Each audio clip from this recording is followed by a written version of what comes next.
Andy, this week is Mental Health Awareness Week. We know it's something that's close to your heart, something you've spoken about before in the past. Just how important is it that us at the Giants look after our not only our staff but our players as well and their mental health? Oh, it's immensely important. We have such a varied group of people, right from scholarship right through to first team, and they all have very different problems and they all have very different needs, and you've got to try and cater for everyone.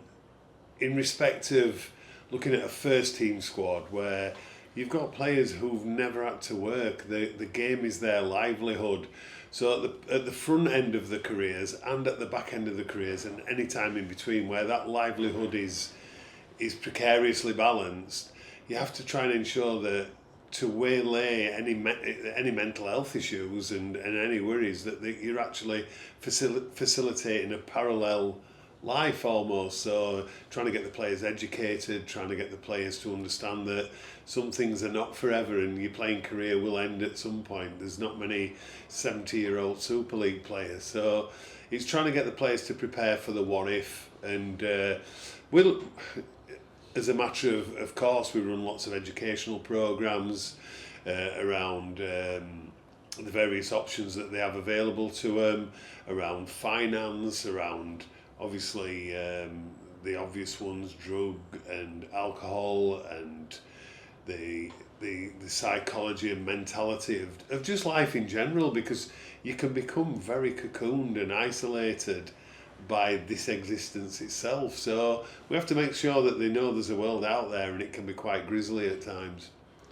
Obviously, it's been a tough start to the season for us with injuries, but just on that, how important is it, that our players and staff are sort of looking after themselves and unwinding despite sort of defeats, but also those players who have been hampered by injury, that must really, really affect them mentally as well. Yeah, the injured players are a really interesting case in practice, because you've got to make sure that they stay engaged with the group, because at times rehabilitation and return to play processes can be quite isolating.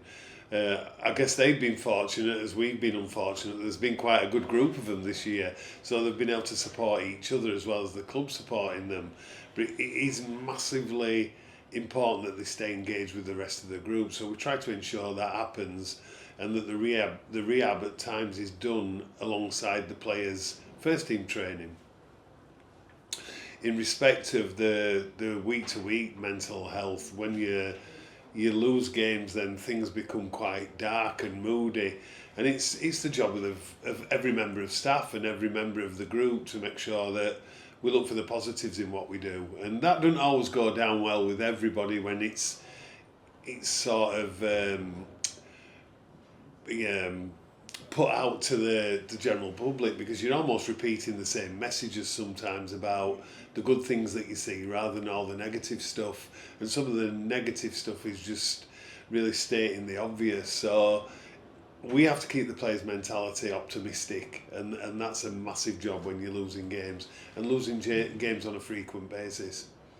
Just lastly, you've touched on there about the injured lads and the group that they've had, in that rehabilitation, but just how important is it that despite obviously all the adversity that we've faced this season, we have got a really, really good camaraderie that can pick players up when maybe one of them's struggling and the other one's not. Well, I think we have a fantastic medical staff that start that process and look after the players, because they're the ones that have the most contact with them when they're injured. But what I've seen, and I've been involved in the game a long, long time, I've seen a group of blokes, probably for the third time in my career as in the performance side of things, for the third time only in a lot of years, that I've seen a group that's held together. And in some respects, we've had no right for that to happen, but they've worked really hard. And do you know what they've done? They've shown an understanding of the difficulties that the coaching staff and the management of the club have had to go through during this injury crisis. They can see the injuries because it's such a large amount, and they know that as we get players back into the group, that there are better weeks ahead, as we've shown at Magic. Doesn't mean that we're over the issues, but it means we can see the light at the end of the tunnel now, and the players understand that.